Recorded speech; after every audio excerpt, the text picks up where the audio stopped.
Buen día. El siguiente tema de la tarea sería Sistema de comunicaciones satelitales y mi equipo está conformado por mi compañero Kevin Alcántar, su servidor Alfredo Mares, mi compañera Liet Martínez y mi compañero Rubén Cázares.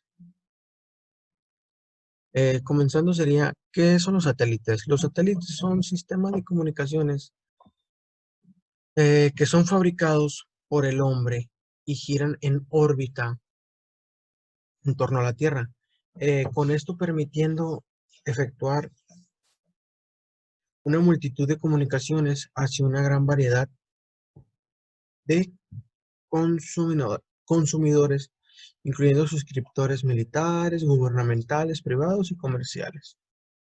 Es una forma, es formada, perdón, por una diversa combinación de uno o más de los siguientes dispositivos. Serían un receptor, un transmisor, un generador, un filtro, una computadora de bordo, un multiplexor, un demultiplexor, la antena, la guía de onda y casi cualquier otro circuito que sea de comunicaciones electrónicas que se ha desarrollado. Un satélite satelital consiste en uno o más vehículos espaciales, eh, una estación en la Tierra para controlar el funcionamiento del sistema y una red de estaciones usuarias en la Tierra que proporcionan las instalaciones de interfaz para transmitir y recibir el tráfico de comunicaciones terrestres a través del sistema satelital.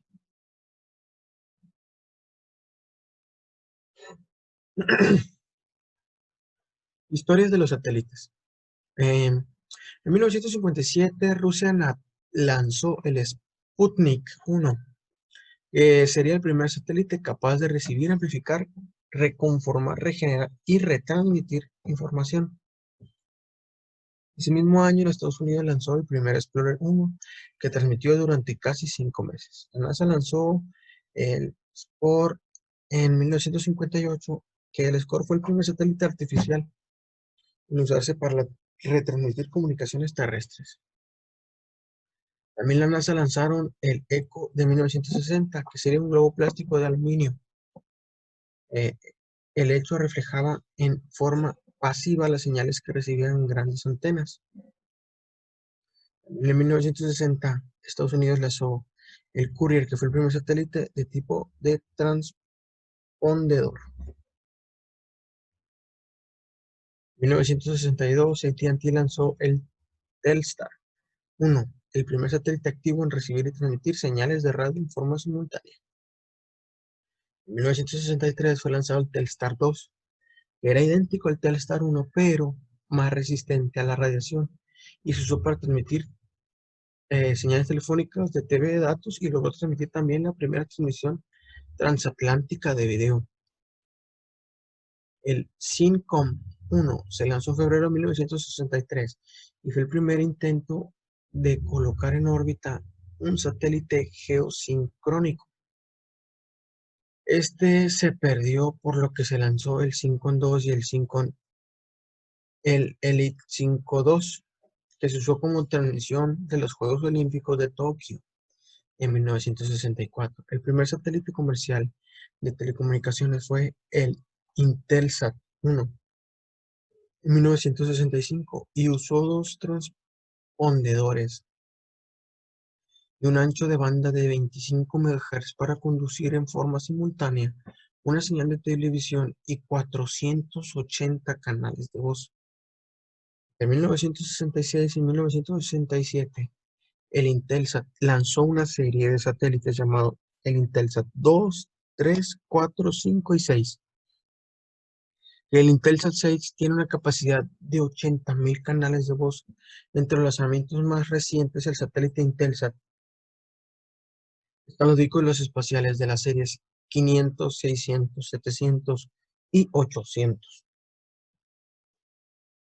Aquí podemos ver algunas imágenes de los cuales vendrían siendo los satélites: el Sputnik, el Explorer, el ECO, el Telstar, el Intelsat 1, el 2, el 3, el 4, el 5, el 4A, perdón, el 5, 5A, el 6, 7, 7A y así sucesivamente. El siguiente tema serían las leyes de Kepler. Las leyes de Kepler son las leyes del movimiento planetario que describen la forma de la órbita, las velocidades del planeta y la distancia de un planeta con el respecto al Sol. Estas leyes serían que 1. Los planetas describen elipses con el Sol en uno de los focos. Y 2. La línea en la que se une el Sol con el planeta barre áreas iguales de intervalo iguales al tiempo. Podemos ver las elipses en la órbita del Sol, las áreas que equivalen al tiempo y la fórmula para sacar las cuentas. Órbitas de satélites. Los satélites orbitales asíncronos giran en torno a la Tierra en órbitas elípticas o circulares. En una órbita circular la velocidad de rotación es constante. Sin embargo, en órbitas elípticas la velocidad depende de la altura del satélite sobre la Tierra. Es mayor cuando el satélite está cerca de la Tierra que cuando está más lejos. Eh, si el satélite describe su propia órbita en la misma dirección de la de rotación de la Tierra y su velocidad angular es mayor a la de la Tierra, la órbita se llama prógrada. Si se tiene un caso contrario a lo anterior, es retrógrada. Trayectorias orbitales. Las órbitas inclinadas son virtualmente todas, excepto las que van directamente arriba del ecuador o directamente arriba de los polos norte y sur. Pueden tener ángulos de inclinación ascendente o descendente. Una órbita ecuatorial es cuando el satélite gira en órbita directamente arriba del ecuador. Y una órbita polar es cuando el satélite gira en una trayectoria que lo hace pasar por los polos norte y sur en una órbita perpendicular al plano ecuatorial.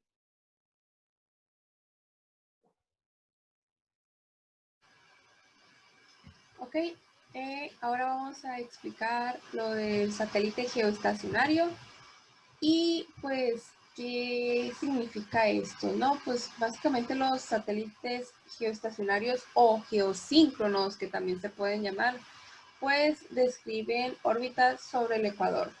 Entonces están como a la mitad.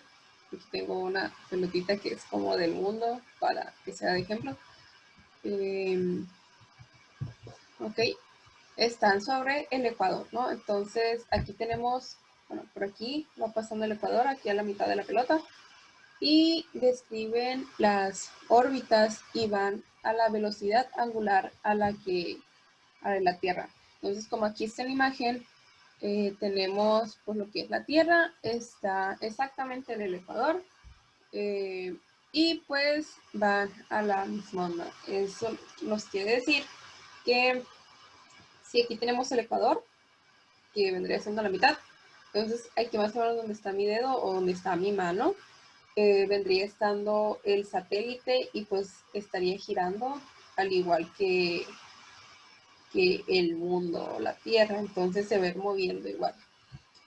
Entonces a la misma velocidad, dice, ¿no?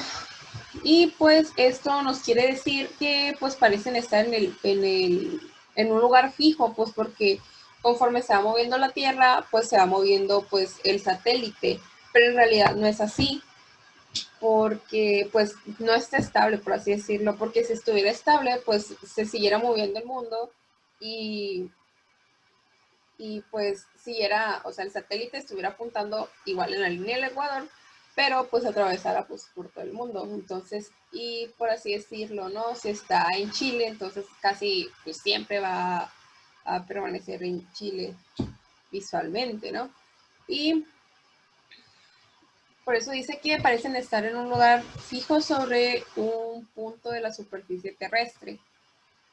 Y pues por eso no se necesitan antenas de rastreo porque pues siempre van a la misma velocidad. Entonces como que no se va a perder, pues porque va a servir va a seguir más bien esa órbita.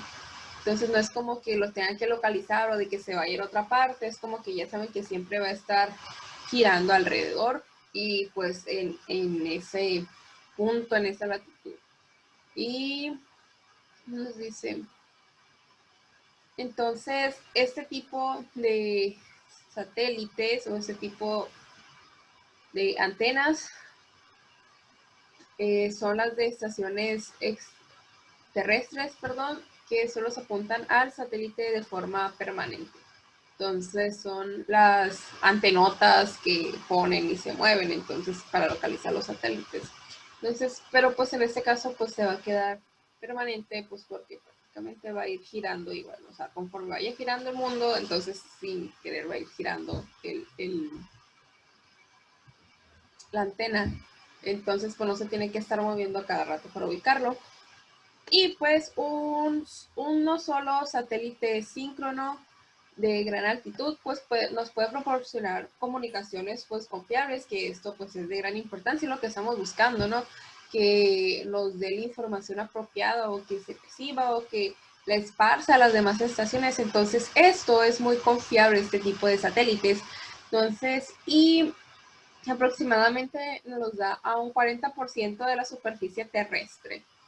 Entonces, pues sí, es pues casi la mitad.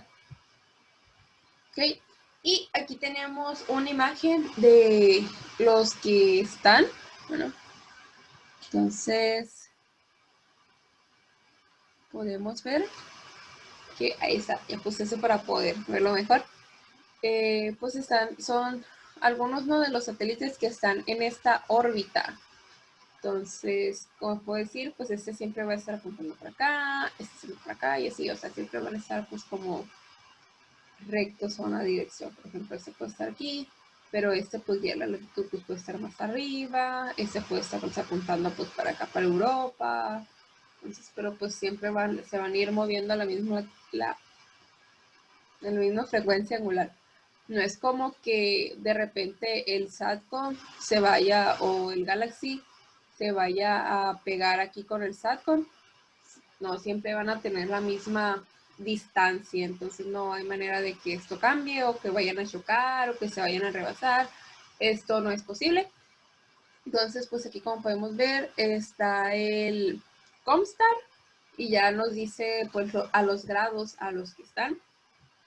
El Westar 2, el 5, el Satcom 2. Bueno, por acá tenemos el 1. Aquí está el 5. Y pues del Western, pues aquí está el 2. Aquí está el 5. Acá está el 3. Acá está el 4. Aquí está el primero. En el ANIC, aquí tenemos el primero. Luego está el segundo, con una diferencia de 5 grados. Luego pues está el tercero, también con una diferencia de 5 grados. Y no hay cuarto. No veo el cuarto. Entonces también otro tipo que tendremos es el Telestar. Aquí está el Comstar 2, entonces aquí está el primero. Y el Galaxy. Entonces, pues como aquí podemos ver, tienen latitudes o grados más bien diferentes. Okay, continuamos. Y pues ahora voy a presentar las ventajas y las desventajas de estos satélites, ¿no? Pues primeramente pues están disponibles a todas las estaciones terrestres a su sombra del tiempo. ¿Qué nos quiere decir esto? Como vimos en la imagen que estaba al inicio cuando empecé a exponer, pues vemos que pues está la Tierra, está el satélite, pero también se miraba así pues como que un triángulo hasta que llegara aquí. Sí, como serían los ángulos, ¿no?, que tuvieran. Entonces, todo lo que vendría abarcando pues ese ángulo pues va a estar terrestre para todos esos. O sea, no tengo otra mano para apuntar. Va a estar disponibles para todos estos, ya sean todos los países que llegue a abarcar esa zona. Entonces, o todas las estaciones, más bien las que tengan estaciones, porque no todos los países pueden llegar a tener, otros que son compartidas. Entonces, pues a todas esas estaciones está disponible, no es como que nomás, si está apuntando hacia un país, no es de que nomás ellos los pueden tener, lo que si abarca esa sombra, eso se refiere con sombra, entonces pues también puede ser utilizado, también les pueden llegar allá la información. Y pues dice que no hay necesidad de cambiar uno a otro satélite síncrono que pasen por su respectiva órbita. Entonces, pues no se tienen que cambiar, no es como que pues le tengan que dar mantenimiento, que los tengan que traer de regreso. Entonces, y pues no hay interrupciones de transmisión, no es como que pues estén en mantenimiento, no va a estar en servicio, pues no. Y pues esto, pues no hay interrupciones en el momento de transmitir la información, de transmitir las señales, pues en tiempos de conmutación. Y otro es de que son despreciables los efectos del desplazamiento de Doppler, es decir, que no se usan, que no aplican en estos casos para estos satélites. En cambio, las desventajas, por otra parte, pues dicen que requieren dispositivos complicados y pesados para la propulsión, o sea, para lanzarlos a la órbita. Entonces, bueno, pesados de propulsión.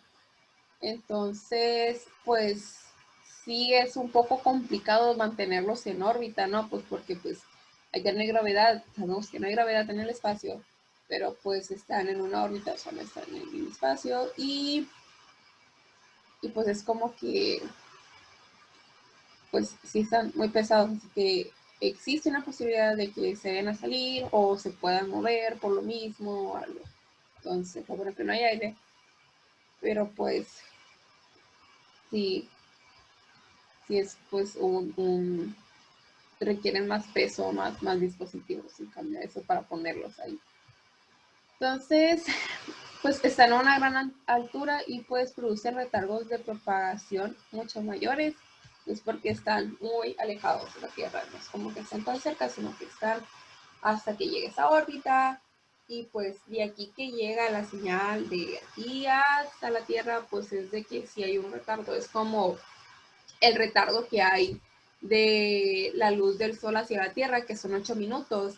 Entonces, pues más o menos así pasa con los satélites, no es de que lo envías la información y va a llegar justo al momento, sino que se va a tardar, pues, dependiendo de la distancia que esté, 1 minuto, 30 segundos, por así decirlo, va a depender. Entonces, pues aquí nos dice, bueno, el retardo de propagación de ida y vuelta, pues porque sabemos que nosotros al enviar información o cuando estamos, por ejemplo, yo mientras estoy haciendo este video, estoy enviando información. Toda la información que estamos haciendo se envía a un satélite, esto lo procesa y lo regresa otra vez a la Tierra. Entonces, pues ese tipo de retardo es el que tiene. Entonces, de aquí que llega y o sea, de aquí que va al satélite y de aquí que llega a la Tierra. Y pues esto nos dice que es de 500 a 600 milisegundos. Entonces, pues generalmente para nosotros no puede ser mucho, ¿no? Pues porque nosotros vemos el tiempo en segundos, no es como que nuestros ojos o como podemos contar los milisegundos. Pero a lo mejor en cuestión de información, pues sí se nota mucho ese retardo. Número 3, requieren mayor potencia de transmisión y receptores más sensibles. Esto se requiere pues por las distancias, ¿no? O sea, porque si ponen uno normal o uno débil, entonces la señal se va a ir debilitando, va a ir hackeando de aquí que llegue al satélite. Entonces, pues, o se va a perder información o no va a llegar a la señal. Entonces, pues, tienen que tener buenas potencias para hacerlo de manera eficiente y pues tienen que ser sensibles con eso. Entonces, pues ahí dice, ¿no? Por mayores distancias y mayores pérdidas de trayectoria, es lo que estaba comentando. La número 4 dice, se requieren artificios, sí, artificios, leí bien, espaciales de gran precisión para poner en órbita un satélite geosíncrono y para mantenerlo en ella. Es casi parecido con el primer punto, porque pues ya dijimos que está muy pesado, entonces, y pues que cuesta mantenerlo en esa órbita por lo mismo. Entonces, pues se requiere ponerlo para enviarlo porque pues puede al momento de propulsarlo o de lanzarlo o de que se vaya, pues a lo mejor no se calibra bien por el mismo peso o ya con un grado que, o con unos cuantos grados o que no quede exactamente la órbita o que hay cierto rango de error, por así decirlo. Entonces ya con que se salga de ese rango, pues ya va a llegar la información diferente o ya va a estar movido, o sea, se va a mover el mismo lo del triangulito que estaba diciendo lo de los ángulos. Entonces, pues sí, hay que ser muy precisos con esto y esto pues es complicado pues debido al peso y entonces vendría siendo una desventaja. Cambiando de tema, pues ahora vamos a estar viendo los ángulos visuales de una antena. Pues, ¿para qué sirve esto? Pues es para proporcionar, optimizar el funcionamiento de un sistema de comunicaciones por satélite. Entonces, también es para la dirección de ganancia máxima de una antena de estación terrestre que a veces se llama la mira. Está acordado el nombre, la mira. Entonces, y pues puede apuntar directamente al satélite. Estos son como los satélites grandotes, no hay una imagen aquí de referencia, pero son como los satélites que normalmente vemos o como unos grandotes, así como los que salen al lanzado en cualquier tipo de películas, así que salen hacia el espacio.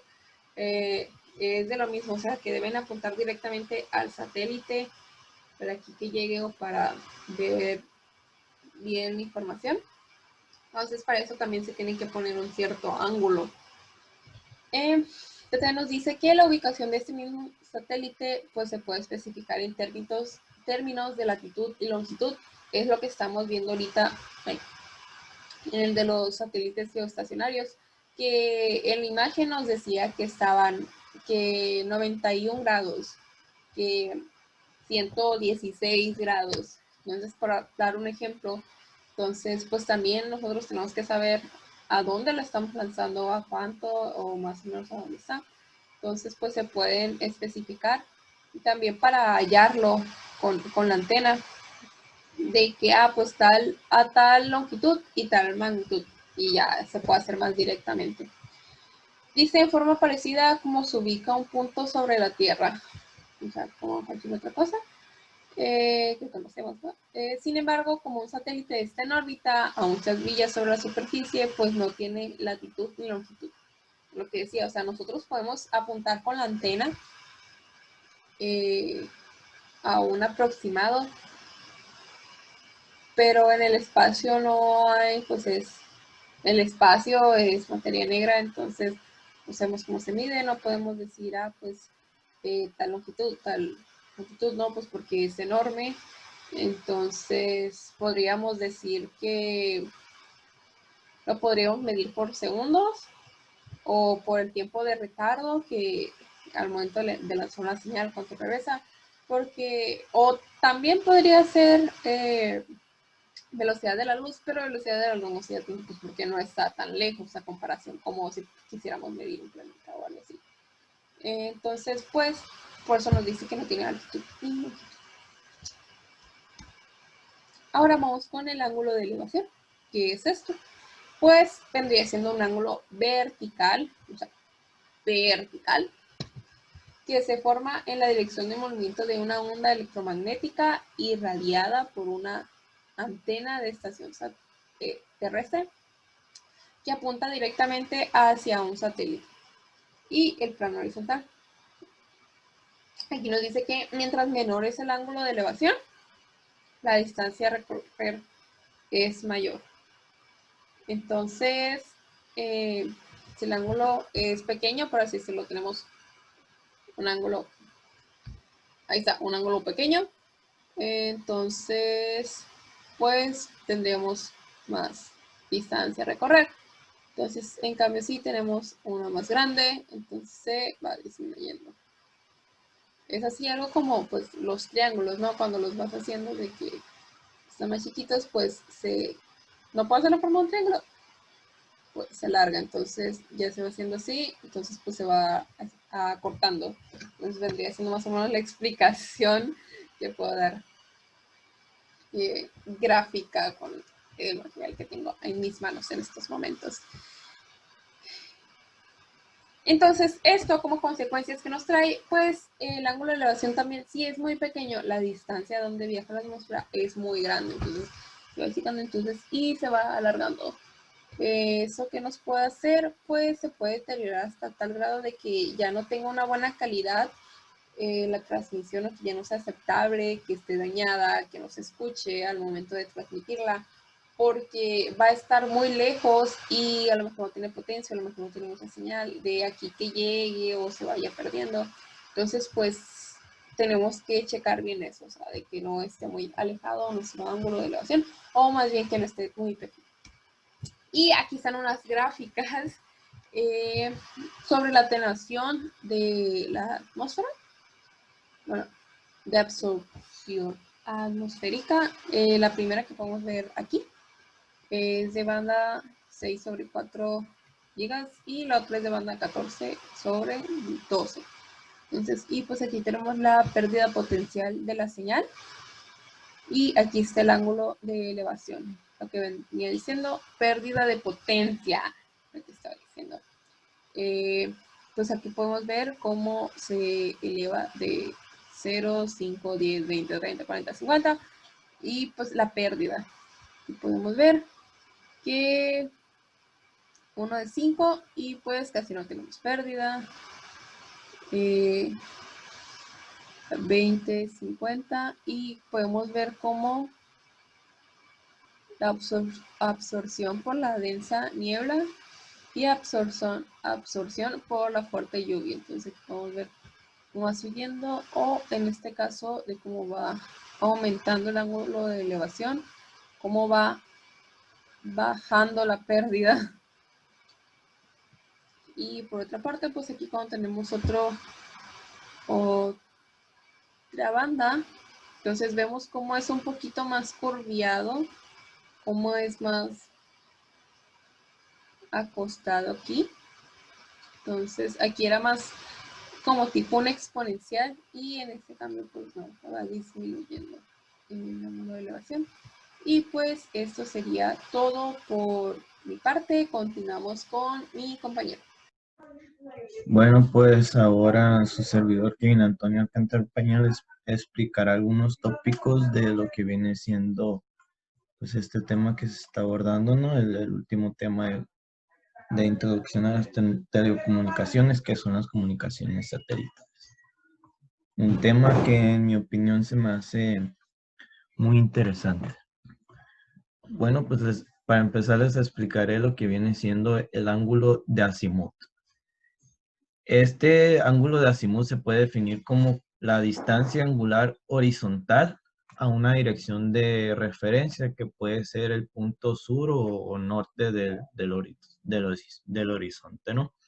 Se define como el ángulo horizontal de apuntamiento de una antena de estación terrestre para fines de navegación. El ángulo de azimut se mide en grados a partir del norte verdadero, en el sentido de las manecillas del reloj, ¿no?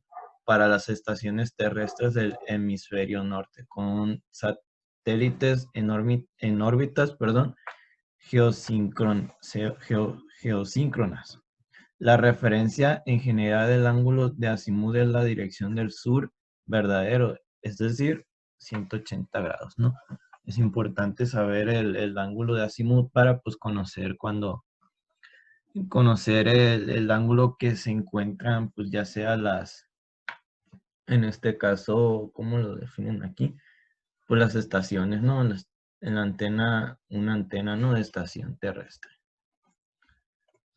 Aquí, como pueden ver, una pequeña imagen del ángulo de visión, pues del ángulo de azimut, que lo voy a explicar. Por ejemplo, aquí tenemos la estación 1, ¿no? Tenemos un ángulo obviamente de elevación. Aquí se encuentra lo que viene siendo el ecuador y la parte sur de nuestro planeta, ¿no? Pues tenemos aquí la representación, por ejemplo, por arriba pues tenemos el norte, ¿no? 0 grados. Luego tenemos el este, luego tenemos el azimut referido, o sea, el 0%. Tenemos el sur a 180 grados y el este azimut referiendo a, o sea, 180 grados también, ¿no? Por ejemplo, aquí tenemos la Tierra. Aquí es donde se encuentra nuestro satélite, al cual le llamamos satélite SATCOM-1. Pues como les mencionaba, tenemos un ángulo de elevación conforme a donde se encuentra la antena, trazando un plano horizontal, ¿no? Que a partir de él, pues tenemos un ángulo de elevación en el cual, pues es el ángulo de elevación, y tenemos lo que viene siendo, en este caso, si lo miramos de esta manera, pues tenemos el cateto opuesto, perdón, la hipotenusa, y pues eso viene siendo la representación de este ángulo, ¿no? Por ejemplo, aquí tenemos, como se mencionaba acá, pues la antena en la estación terrestre, pues en la Tierra. Luego tenemos el azimut de referendo de 180 grados, como se mencionaba acá, porque la latitud de la antena pues está a 29.5 grados, ¿no? Tenemos por el lado derecho pues el azimut referendo a 0 grados, y luego tenemos la longitud pues del plano horizontal, ¿no? De 95.5 grados. Y esto viene siendo pues la representación del ángulo de azimut. Los límites de visibilidad, ¿no? Para las estaciones terrestres en determinado local, la curvatura de la Tierra, como pueden ver, un ejemplo de esto es cuando uno va viajando o simplemente cuando uno está en lugares en los cuales pues se alcanza a ver a las montañas allá, o lugares que no sea una ciudad, por ejemplo, uno que nos tape los edificios y esas cosas. Muchas veces al fondo se ve así como que muy poco visible, ¿no? Tenemos muy poca visibilidad en estos casos. Y esto se debe, pues, aquí está la explicación, pues, ¿no? Para una estación terrestre en determinado local, la curvatura de la Tierra establece los límites de visibilidad, es decir, los límites de la línea de vista, ¿no? Que es lo que les estaba comentando, que determina el máximo, perdón, alejamiento del satélite que se puede ver en dirección este u oeste de la longitud de la estación, ¿no? Luego tenemos la clasificación espaciamiento y asignación de frecuencias de satélite. Las dos clasificaciones principales de los satélites de comunicación son giratorios y con estabilizador de 3 ejes, ¿no? Horizontal, vertical e inclinado. Un satélite giratorio aprovecha el momento angular de su masa giratoria para obtener estabilización de balanceo y cabeceo, ¿no? En el satélite con estabilizador de 3 ejes, el cuerpo permanece fijo en relación con una superficie terrestre, mientras que un subsistema interno proporciona estabilización de balanceo y cabeceo, ¿no? Como viene siendo lo que hacen si se han visto el despegue de las naves espaciales, que cuando están en el espacio tienen una especie de, ¿cómo se podría decir? Como tubos en los cuales arrojan, pues, ya sea lo que propulse o lo mueva para que se encuentre estabilizado, ¿no? O dependiendo de la dirección que vaya, ¿no? En el caso de los carros, pues lo que hacemos no es mover el volante. En eso pues van arrojando tipo aire, como se ven en las noticias, en las televisiones o en las redes sociales cuando se ve el despegue de esas naves, pues se ve así, ¿no? Y cuando va, pues arrojan unas especies de tipo aire así, ps, ya se mueven así, bueno, hacia acá, ps. Luego si lo arrojan para acá, pues se hace así, ps, tratando pues en este caso, la estabilización. Como pueden ver, aquí tenemos una pequeña plataforma de antena no giratoria, en el cual pues tiene un cuerpo giratorio, ¿no? Aquí tenemos la clase de los satélites, que es el caso del giratorio y el caso del estabilizador de 3 ejes. Como pueden ver en el caso del estabilizador de 3 ejes, tiene un cuerpo orientado hacia la Tierra. Y pues esas son las características de estos clasificación y de espaciamiento de asignación de frecuencia de satélites, ¿no? Perdón, de estas clases de los tipos de satélites, porque este tema pues se viene abordando. También tenemos lo que viene siendo el tema, vamos por acá. Pues hay límites realistas de la cantidad de satélites estacionarios en determinadas áreas del espacio, ¿no? Porque pues, como se puede decir, esto es obvio, ya que no se puede tener lleno el espacio de satélites, aunque es un lugar muy grande, pero de igual manera estaría contaminando el espacio, ¿no? Ya que como pueden verse en algunos planetas, estos están rodeados de rocas o algunas otras, eh, pues algunos otros materiales que pues, pueden afectarnos en estos casos. Y por ejemplo, también tenemos otra característica importante que la separación espacial requerida depende de las siguientes variables. También los límites de cantidad de satélites. Pero la separación espacial requerida depende de el ancho de banda y los lóbulos laterales de radiación de las antenas, tanto de la estación terrestre como la del satélite, ¿no? Para que no haya una interferencia ahí. También la frecuencia de la portadora, la RF, de la radiofrecuencia, ¿no? Tenemos también la técnica de codificación que se use, pues eso depende del espacio que haya entre uno y otro satélite. También tenemos los límites aceptables de interferencia, que puede ser que a lo mejor entre ese espacio, pues, esté un satélite el cual tenga unos límites de frecuencia de que el otro tiene otros límites, ¿no? También está como número 5 la potencia de la portadora de transmisión. En general se requiere una separación espacial de 3 a 6 grados que depende de estas variables, ¿no? De las que se acaban de mencionar aquí.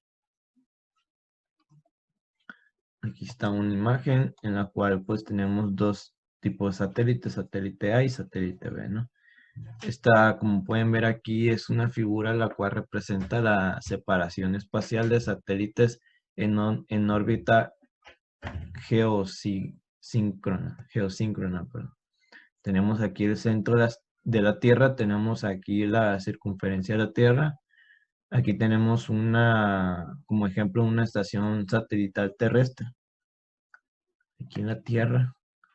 Luego tenemos la interferencia hacia el satélite A y luego la señal al satélite B, ¿no? En este caso, pues hay una separación espacial de 3 a 6 grados, como es lo que se estaba comentando anteriormente. Y pues obviamente entre los dos hay una distancia del satélite a la Tierra que va de los 19.000 millas hasta las 25.000 millas, ¿no? Que aproximadamente en kilómetros son, déjame lo convierto, 10 millas equivale aproximadamente a 30.000 kilómetros, ¿no? Ahí imagínense qué tanta distancia sea. Y esa es la mínima, o sea, va de los 19.000 hasta los 25.000. Y 25.000 millas pues equivale aproximadamente a 40.000 kilómetros. 40.233.6 kilómetros, para ser exactos. Bueno, pues por mi parte es todo. Ahora mi compañero pasará a explicarles el patrón de radiación de antena satelital. En este caso, las huellas, ¿no? Cómo puede ser la representación geográfica de ese patrón y entre otros temas que no quiero meterme porque pues, a él le toca. Bueno, pues por mi parte es todo y muchas gracias. Ok, bueno, patrones de radiación de antenas satélites, o sea, las huellas. Bueno, un patrón de radiación, o como se le conoce huella, es la zona que el satélite puede recibir o transmitir. Entonces, pero esto depende también de su trayectoria, de su altura, de su tipo de antena también.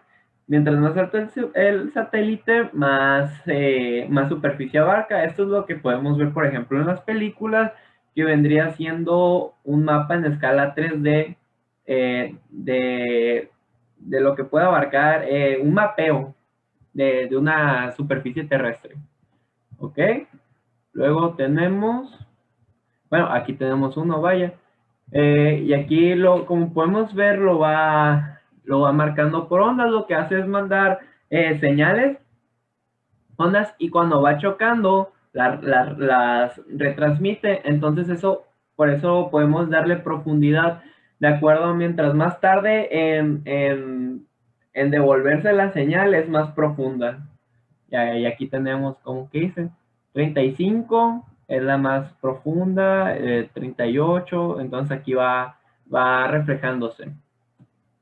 Luego, haces locales y zonales. Bueno, los más pequeños son los haces localizados y le siguen los haces zonales. Bueno, los localizados concentran su potencia en áreas geográficas, las cuales son muy pequeñas y por consecuencia suelen tener un EIRP mayor que abarca áreas mucho mayores.